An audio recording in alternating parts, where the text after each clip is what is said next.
കോൺഗ്രസ് നേതാവും കേരളത്തിലെ തൃക്കരിപ്പൂർ MLA-യുമായി അധികാരമേറ്റ സന്ദീപ് വാര്യർ 2026 നിയമസഭാ തെരഞ്ഞെടുപ്പിലാണ് കോൺഗ്രസ് സ്ഥാനാർത്ഥിയായി മത്സരിച്ചത്. അദ്ദേഹത്തിൻ്റെ ഒരു ഫേസ്ബുക്ക് പോസ്റ്റാണ് ഞാൻ പറയുന്നത്. അപ്പം ഈ സന്ദീപ് വാര്യരുടെ ഒരു ഫേസ്ബുക്കിൽ ഒരു കുറിപ്പ് അദ്ദേഹം കൊടുത്തിട്ടുണ്ടായിരുന്നു. അതിൽ ഇന്ത്യ ടുഡേയിലെ അദ്ദേഹം പറയുന്നതാണ്, ഇന്ത്യ ടുഡേയിലെ അണ്ണാമലയുടെ ഇൻ്റർവ്യൂ കണ്ടുകൊണ്ടിരിക്കുകയായിരുന്നു. രാഷ്ട്രീയമായി അദ്ദേഹത്തോട് എല്ലാ കാര്യങ്ങളിലും യോജിപ്പില്ലെങ്കിലും BJPക്കെതിരെ അദ്ദേഹം ഇപ്പോൾ ഉയർത്തുന്ന നിശ്ചിതമായ വിമർശനങ്ങൾ തികച്ചും വസ്തുതാപരവും ഗൗരവമായി ചർച്ച ചെയ്യപ്പെടേണ്ടതാണ് എന്നാണ് അദ്ദേഹം പറഞ്ഞിരിക്കുന്നത്. വാജ്പേയിയുടെ കാലത്ത് BJPയിൽ നിന്നും വ്യത്യസ്തമായി, വാജ്പേയിയുടെ ആ കാലത്തെ BJPയിൽ നിന്നും വ്യത്യസ്തമായി ഇപ്പോൾ ഈ BJP എന്ന് പറയുന്നത് ഒരു ഉത്തരേന്ത്യൻ കമ്പനിയാണെന്നും അല്ലെങ്കിൽ ഒരു ഗുജറാത്തി പാർട്ടിയാണെന്നും ആണ് സന്ദീപ് വാര്യർ എഴുതിയിരിക്കുന്നത്. ഈ ഒരു കുറിപ്പിനകത്ത് ഇതൊക്കെ അവരവരുടെ നമ്മുടെ പേഴ്സണലായിട്ടുള്ള ഒരു ഒപ്പീനിയൻ, ഒരു രാഷ്ട്രീയ പാർട്ടിയെക്കുറിച്ച് നമുക്ക് ആർക്കും അഭിപ്രായ സ്വാതന്ത്ര്യമുണ്ട്, നമുക്ക് പറയാം, അതിലൊരു തെറ്റുമില്ല. പക്ഷേ ഇതിനകത്ത് എനിക്ക് വസ്തുതാവിരുദ്ധമായി തോന്നിയിട്ടുള്ള 1-2 കാര്യങ്ങൾ മാത്രം ചർച്ച ചെയ്യാനാണ് ഞാൻ തീരുമാനിച്ചത്. അപ്പം ഇതിനകത്ത് ഭരണഘടന വിഭാവനം പറയുന്നതാണ് ഫെഡറൽ തത്വങ്ങളോടുള്ള കടുത്ത വെല്ലുവിളിയാണ് ഇപ്പം, അതായത് ദക്ഷിണേന്ത്യൻ സംസ്ഥാനങ്ങളോട് അങ്ങേയറ്റത്തെ രാഷ്ട്രീയ വിവേചനമാണ് BJP കാണിക്കുന്നതെന്ന് എന്നാണ് പറയുന്നത്. പിന്നീട് പാർട്ടിയിലെ ഉന്നത നേതാക്കൾക്ക് ദക്ഷിണേന്ത്യക്കാരോടൊക്കെ വല്ലാത്തൊരു പുച്ഛമാണ്. കേന്ദ്ര പദ്ധതികളുടെയൊക്കെ പേര് ശ്രദ്ധിച്ചാൽ എല്ലാത്തിൻ്റെയും പേരുകൾ ഹിന്ദിയിൽ മാത്രമാണ് പേരിടുന്നത്. പക്ഷേ ഒരു കാര്യം മനസ്സിലാക്കണം, ഹിന്ദി നമ്മുടെ രാഷ്ട്രഭാഷയാണ്. അപ്പം ഹിന്ദിയിൽ പേരിടുന്നതിനകത്ത് നമുക്ക് ഒന്നും പറയാൻ പറ്റില്ല. മലയാളം എന്ന് പറഞ്ഞാൽ നമ്മുടെ കേരളത്തിലെ മാത്രം ഭാഷയാണ്, തമിഴെന്ന് പറഞ്ഞാൽ തമിഴ്നാട്ടിലെ മാത്രം ഭാഷയാണ്. പക്ഷേ ഹിന്ദി എന്ന് പറയുമ്പോൾ അത് നമ്മുടെ രാഷ്ട്രഭാഷയായി അംഗീകരിച്ചതാണെന്നുള്ള കാര്യം കൂടി നമ്മൾ മനസ്സിലാക്കേണ്ട കാര്യമാണ്. പിന്നെ അടുത്തത്, നമ്മുടെ മേലെ ഹിന്ദി അടിച്ചേൽപ്പിക്കാനുള്ള വ്യവസ്ഥാപിതമായ ശ്രമങ്ങളുടെ ഭാഗമാണ് ഇത്. എല്ലാത്തിനും ഹിന്ദിയിൽ പേരിടുക എന്നാണ് പറയുന്നത്. പിന്നെ രാജ്യത്തെ കോടാനുകോടി രൂപയുടെ നികുതി പണം ഉപയോഗിച്ചുള്ള വികസന പ്രവർത്തനങ്ങൾ മുഴുവൻ നടക്കുന്നത് ഗുജറാത്തിനെ കേന്ദ്രീകരിച്ചിട്ടാണ് നടക്കുന്നത് എന്നാണ് പറയുന്നത്. അതായത് ആർട്ടിഫിഷ്യൽ ഇൻ്റലിജൻസ് കമ്പനികൾ, സെമി കണ്ടക്ടർ പ്ലാന്റുകൾ, ഇതെല്ലാം പോകുന്നത് ഗുജറാത്തിലേക്കാണ്. ബുള്ളറ്റ് ട്രെയിൻ പദ്ധതി അഹമ്മദാബാദിനെ കേന്ദ്രീകരിച്ചാണ് നടക്കുന്നത്.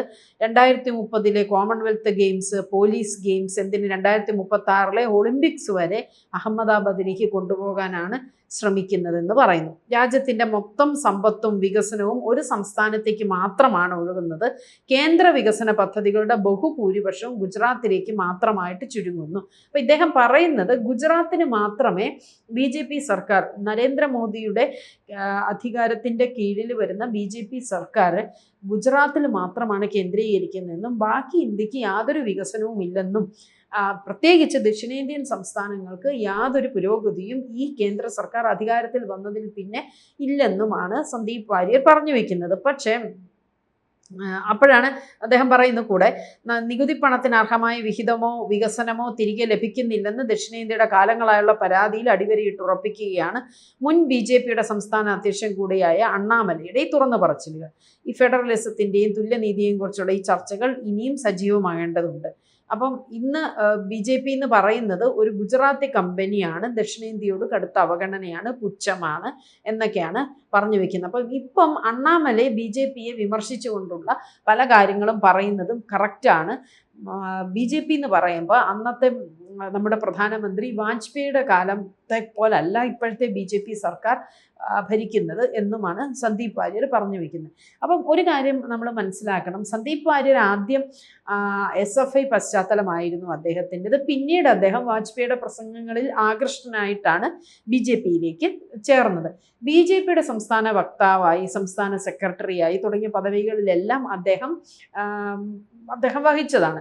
2024 നവംബറിൽ അദ്ദേഹം BJP വിട്ടു. കാരണം പിന്നിട്ടാണ് കോൺഗ്രസിലേക്ക് ചേർന്നത്. പക്ഷേ BJP നേതൃത്വത്തോടുള്ള അഭിപ്രായ വ്യത്യാസവും പിന്നെ അതേപോലെ പാലക്കാട് തെരഞ്ഞെടുപ്പ് കൺവെൻഷൻ വേദിയിൽ സ്ഥാനം ലഭിക്കാത്തതിനെ തുടർന്നുണ്ടായ പ്രശ്നങ്ങളും അതിനുള്ള സംഭവ വികാസങ്ങളും ഒക്കെയാണ് അദ്ദേഹം പാർട്ടി വിടാനുണ്ടായ കാരണം. അതെന്തുമായിക്കൊള്ളട്ടെ. പക്ഷേ ഇതിനകത്ത് എനിക്ക് അഭിപ്രായ വ്യത്യാസമുള്ള 1-2 കാര്യങ്ങൾ. ഒന്ന്, ഇന്ത്യ ഇപ്പം ഇതിനകത്ത് പറയുന്നത് മുഴുവൻ ഗുജറാത്തിലാണ് എല്ലാ വികസനവും വന്നിരിക്കുന്നത് എന്ന് പറയുന്നത്. പക്ഷേ ഗുജറാത്തിലെ പോലെ തന്നെ നമ്മുടെ ഇന്ത്യയിൽ മുക്കും മൂലയിലും ഡെവലപ്മെൻറ്റ്സ് ഉണ്ടായിട്ടുണ്ടെന്നുള്ളത് നമുക്കെല്ലാവർക്കും അറിയുന്ന കാര്യമാണ്. നമുക്കറിയാമല്ലോ, യൂണിവേഴ്സിറ്റീസ് ഒരുപാട് യൂണിവേഴ്സിറ്റീസ് നമ്മുടെ ഇന്ത്യയിൽ വന്നിട്ടുണ്ട്. പുറത്ത് രാജ്യങ്ങളിൽ നിന്നുള്ള യൂണിവേഴ്സിറ്റീസ് പോലും നമ്മുടെ ഇന്ത്യയിൽ വരാൻ പോകുന്നു, അത് വന്നുകൊണ്ടിരിക്കുന്നു.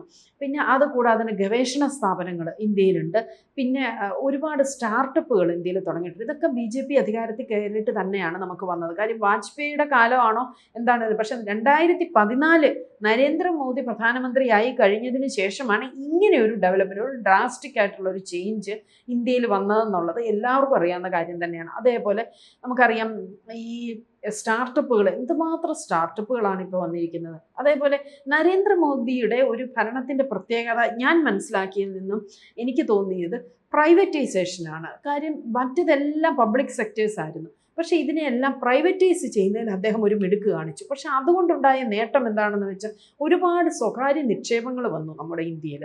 ഒരുപാട് ഡെവലപ്മെൻറ്റ്സ് മുക്കുമൂലയിലും ഉണ്ടായി. ഈവൻ പ്രതിരോധ മേഖലയിൽ നമുക്ക് തന്നെ അറിയാം, ബ്രഹ്മോസ് മിസൈലുകൾ, അസ്ത്ര മിസൈലുകൾ, ഇതൊന്നും ഗുജറാത്തിലല്ലല്ലോ. അപ്പോൾ ഇതൊക്കെ ഇന്ത്യക്ക് മൊത്തമായിട്ട്, ഇന്ത്യ എന്ന രാജ്യത്തെ കേന്ദ്രീകരിച്ച് രാജ്യത്തിൻ്റെ വികസനത്തിന് വേണ്ടിയാണ് പല കാര്യങ്ങളും ചെയ്തിരിക്കുന്നത്. അപ്പം അതേപോലെ പ്രതിരോധ മേഖല ഇപ്പം നമ്മൾ എത്രയോ ഒരു 70% ആയുധങ്ങളും നമ്മൾ ഇറക്കുമതി ചെയ്തുകൊണ്ടിരിക്കുകയായിരുന്നു നമ്മുടെ രാജ്യത്തിന് വേണ്ടിയിട്ട്. പക്ഷേ ഇപ്പം നമ്മൾ അതല്ല, നമ്മൾ മേക്ക് ഇൻ ഇന്ത്യ എന്ന് പറഞ്ഞ പ്രോഗ്രാമിലൂടെ, ആ ഒരു പ്രോജക്റ്റിലൂടെ നമ്മുടേതായിട്ടുള്ള ആയുധങ്ങൾ നമ്മൾ തന്നെയാണ് ഉണ്ടാക്കുന്നത്. അത് നമ്മുടെ ഗുജറാത്തിന് വേണ്ടി മാത്രമാണോ? അല്ല, നമ്മുടെ രാജ്യത്തിന് വേണ്ടിയല്ലേ. അപ്പം അങ്ങനെ നമ്മുടെ രാജ്യത്തിന് വേണ്ടി പല കാര്യങ്ങളും മോദി സർക്കാർ ചെയ്തിട്ടുണ്ട്. അത് നമുക്ക് വെളിയിലൊരു കോമൺ മാൻ ആണെങ്കിൽ പോലും അത് മനസ്സിലാക്കാനുള്ള ബുദ്ധി എല്ലാവർക്കും ഉണ്ട്. അല്ലാതെ ഗുജറാത്തിൽ കാണും, ഗുജറാത്ത് അദ്ദേഹത്തിൻ്റെ നാട് ഗുജറാത്ത് ആയതുകൊണ്ട് ചിലപ്പോൾ ഗുജറാത്തിൽ കുറച്ച് കൂടുതൽ വികസനം വന്നു കയറും. പക്ഷേ അത് എന്ന് നമുക്ക് ബാക്കിയുള്ള സംസ്ഥാനങ്ങളെ മുഴുവൻ അവഗണിച്ചെന്ന് പറയാൻ പറ്റില്ല. അതേപോലെ ഇപ്പോൾ ഇത് എയിംസ് വരുന്നു. എയിംസ് ഒന്നുകിൽ കോട്ടയത്ത് വെള്ളൂരാണ് വരുന്നത്, അതല്ലെങ്കിൽ തിരുവനന്തപുരത്ത് കാട്ടാക്കട ഭാഗത്താണ് എയിംസ് വരുന്നതെന്ന് പറഞ്ഞു. അതേപോലെ പല കാര്യങ്ങളും, ലൈറ്റ് മെട്രോ, ഇതൊക്കെ ഒരുപാട് വികസനങ്ങൾ നമ്മുടെ സംസ്ഥാനത്തും ദക്ഷിണേന്ത്യൻ സംസ്ഥാനങ്ങളിലൊക്കെ വരുന്നുണ്ട്. അത് ഇല്ലെന്ന് പറയാൻ പറ്റില്ല. പിന്നെ ഇതിനകത്ത് ഒരു കാര്യം എന്ന് പറയുന്നത്, നമ്മൾ എല്ലാവരും വിചാരിക്കേണ്ട കാര്യമാണ്, രാഷ്ട്രത്തിന് നമ്മളെപ്പോഴും ഈ മോദി സർക്കാർ അധികാരത്തിൽ വന്നതിന് ശേഷം നമ്മുടെ രാജ്യത്തിനുണ്ടായ ഡെവലപ്മെൻറ്റ്സ് എന്താണെന്നാണ് നമ്മൾ ആദ്യം നോക്കേണ്ടത്. അത് ഏത് പാർട്ടിയാണെങ്കിലും, ഇപ്പോൾ BJP പാർട്ടി ആണെങ്കിലും കോൺഗ്രസ് ആണെങ്കിലും കമ്മ്യൂണിസ്റ്റ് പാർട്ടി ആണെങ്കിലും, നമുക്കെപ്പോഴും ഒരു സാധാരണ മനുഷ്യനെ സംബന്ധിച്ച്, എന്നെപ്പോലെ ഒരു സാധാരണ വ്യക്തിയെ സംബന്ധിച്ച് നമ്മുടെ രാജ്യത്തിന് എന്തൊക്കെ മാറ്റങ്ങൾ വന്നു, ഈ 2014 മുമ്പും 2014 മോദി അധികാരത്തിൽ വന്നു കഴിഞ്ഞു രാജ്യത്തിന് എന്തൊക്കെ വ്യത്യാസം വന്നു, മറ്റ് ലോക രാജ്യങ്ങളുമായിട്ടുള്ള ആ ഒരു കമ്മ്യൂണിക്കേഷൻ എത്രത്തോളം വ്യാപകമായി, ഇന്ത്യ പാകിസ്ഥാൻ യുദ്ധം വന്നപ്പോൾ അതിൽ എത്രത്തോളം മികച്ചു നിന്നു. പലപ്പോഴും നമ്മൾ തോറ്റുപോയിക്കൊണ്ടിരുന്ന പല യുദ്ധങ്ങളിലും ഇപ്പോൾ നമുക്ക് വിജയിക്കാനുണ്ടായ കാരണം എന്താണ്, എന്തൊക്കെ മിസൈലുകൾ, എന്തൊക്കെ ഡ്രോണും, എന്തൊക്കെ പുതിയ സംവിധാനങ്ങൾ, ചന്ദ്രയാൻ പോലത്തെ എന്തൊക്കെ ന്യൂ ടെക്നോളജി, എന്തൊക്കെ ISROയിലും അങ്ങനത്തെയുള്ള എല്ലാ തരത്തിലും എല്ലാ വിഭാഗങ്ങളിലും ഇവിടെ ഡെവലപ്മെൻറ്റ്സ് വന്നെന്ന് പറയാൻ നമുക്ക് എല്ലാവർക്കും അറിയാം. അതൊക്കെ നമ്മൾ പത്രങ്ങളിലും ചാനലുകളിലും ഒക്കെ വായിക്കുന്നതാണ്. അപ്പം കേവലം ഒരാളുടെ അയാളുടേതായ അഭിപ്രായം പറയാൻ അയാൾക്ക് സ്പേസ് ഉണ്ട്, അത് അയാൾക്ക് പറയുകയും ചെയ്യാം. പക്ഷേ എങ്കിൽ പോലും നമ്മളൊന്ന് ചിന്തിച്ച് നോക്കുമ്പോൾ നമുക്കറിയാം, ഗുജറാത്തിൽ മാത്രമല്ല വികസനം വന്നിരിക്കുന്നത്, നമ്മുടെ രാജ്യം മുഴുവൻ മുക്കും മൂലയിലും എല്ലാ തരത്തിലും. ഞാൻ BJP ഒരു അനുഭവമുള്ളവരോ ഒന്നുമല്ല, പക്ഷെ നമുക്ക് പുറത്തുനിന്ന് നോക്കുമ്പോൾ തന്നെ നമുക്കറിയാം നമ്മുടെ രാജ്യത്തുണ്ടായ വികസനം ചെറുതല്ല. ഇന്ന് ലോക രാജ്യങ്ങളുടെ ഇടയിൽ സ്ഥാനം പിടിച്ച ഇന്ത്യ ഈ തരത്തിലായത് ഈ 2014 മോദി അധികാരത്തിൽ വന്നതിന് ശേഷം മാത്രമാണ്. അത് നമുക്കറിയാം. പക്ഷേ ഇതിന് ബേസ് ഇട്ട് വെച്ച് ജവഹർലാൽ നെഹ്റു പ്രധാനമന്ത്രി, ഇതിന് ഒരുപാട് പേര് നമ്മുടെ ഇന്ത്യ വികസിക്കുന്നതിന് കാരണമായിട്ടുണ്ട്, അല്ലേ? നമ്മുടെ പ്രഥമ പ്രധാനമന്ത്രി ജവഹർലാൽ നെഹ്റു, ലാൽ ബഹദൂർ ശാസ്ത്രി, ഇന്ദിരാഗാന്ധി, രാജീവ് ഗാന്ധി, പിന്നെ തുടങ്ങി പിന്നെ ചെറിയ ചെറിയ കാലയളവിൽ പ്രധാനമന്ത്രിമാരായവർ, നരസിംഹറാവു, മൻമോഹൻ സിംഗ്, ഇവരെല്ലാം നമ്മുടെ പ്രധാനമന്ത്രിമാരായിരുന്നു. ഇവർ ഓരോന്നും ഭരിച്ചപ്പോഴും ഓരോ നേട്ടങ്ങൾ നമ്മുടെ രാജ്യത്തിനുണ്ടായിട്ടുണ്ട്. പക്ഷേ ഈ ഇത്രയൊരു അടിത്തറ, നമ്മൾ ഏത് കെട്ടിടം വെക്കുമ്പോഴും ഉള്ള അടിത്തറ വളരെ സ്ട്രോങ് ആണെങ്കിൽ മാത്രമേ ആ കെട്ടിടം പൊക്കാൻ പറ്റുള്ളൂ, അല്ല കെട്ടിടത്തിൻ്റെ ഓരോ തൂണും നമുക്ക് പൊക്കിയെടുക്കാൻ പറ്റുള്ളൂ, ഓരോ ഭാഗവും. അപ്പം ഒരു കാര്യം മനസ്സിലാക്കേണ്ടത് ഇതാണ്, രാജ്യവും അതുപോലെ തന്നെ രാജ്യത്തിനൊരു നല്ലൊരു ബേസ് കൊടുത്തതിന് മുമ്പത്തെ പ്രധാനമന്ത്രിമാർ തന്നെയായിരുന്നു. പക്ഷേ ആ ബേസ് രാജ്യത്തിന് അപ്പം നമ്മുടെ ഈ ഒരു രാജ്യത്തിന് ഇത്രയധികം ഡെവലപ്മെന്റ്സ് കൊണ്ടുവരാൻ പറ്റിയത് ഈ നരേന്ദ്രമോദി അധികാരത്തിൽ വന്നതിന് ശേഷം മാത്രമാണ്. ഇപ്പോൾ പറയുന്നത് പോലെ സ്വാതന്ത്ര്യം 1947 നേടിയെങ്കിലും 100 വർഷം കഴിഞ്ഞ് 2047 ആവുമ്പോഴേക്കും നമ്മൾക്ക് 100 വർഷം പിന്നിട്ടു സ്വാതന്ത്ര്യം കിട്ടിയിട്ട്. 2047 ഇന്ത്യ ഒരു വികസിത രാജ്യമാക്കണം എന്നാണ് അദ്ദേഹത്തിൻ്റെ പ്ലാനും അതിനനുസരിച്ച് അതായിരുന്നു സ്വപ്നവും. അപ്പോൾ അങ്ങനെയാണ് ആ ഒരു ഇതിലേക്കുള്ളൊരു കുതിപ്പാണ് ഇപ്പോൾ ഇന്ത്യ നടത്തിയിരിക്കുന്നത്. ഇന്ത്യ എല്ലാ തരത്തിലും ഇന്ത്യ വികസിക്കുകയാണ്. പല ലോകരാജ്യങ്ങളോടും ഇന്ത്യ വളരെ ഇങ്ങനെ ഒരു പ്രധാനമന്ത്രി എനിക്ക് തോന്നുന്നില്ല വേറെ ഒരിടത്തുമില്ല. അപ്പോൾ പക്ഷേ ഈ പറയുന്നതിനകത്തുള്ള ഈ പോസ്റ്റിനകത്തുള്ള പ്രസക്തി എനിക്ക് എന്താണെന്ന് മനസ്സിലാവണില്ല.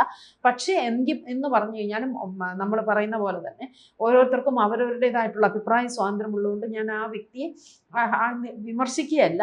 പക്ഷെ നമ്മുടെ രാജ്യത്ത് ഗുജറാത്തിൽ മാത്രമല്ല ഡെവലപ്മെൻറ്റ്സ് വന്നിരിക്കുന്നത്. മുക്കും മൂലയിലും രാജ്യത്തുള്ള എല്ലാ ജനങ്ങൾക്കും അതനുഭവിക്കാൻ യോഗമുണ്ടായിട്ടുണ്ട്. ഇനിയും ഇന്ത്യ മുന്നോട്ട് തന്നെയാണ് പൊയ്ക്കൊണ്ടിരിക്കുന്നത്. എന്താണേലും 2047 ആവുമ്പോഴേക്കും ഇന്ത്യ പരിപൂർണമായിട്ടൊരു വികസിത രാഷ്ട്രമായി മാറുമെന്നാണ് എൻ്റെ ഒരു കണക്കുകൂട്ടൽ. കൂടുതൽ വാർത്തകളും വിശേഷങ്ങളും നിങ്ങളിലേക്ക് എത്താൻ ABC മലയാളം സബ്സ്ക്രൈബ് ചെയ്യുക, ബെൽ ബട്ടണും അമർത്തുക.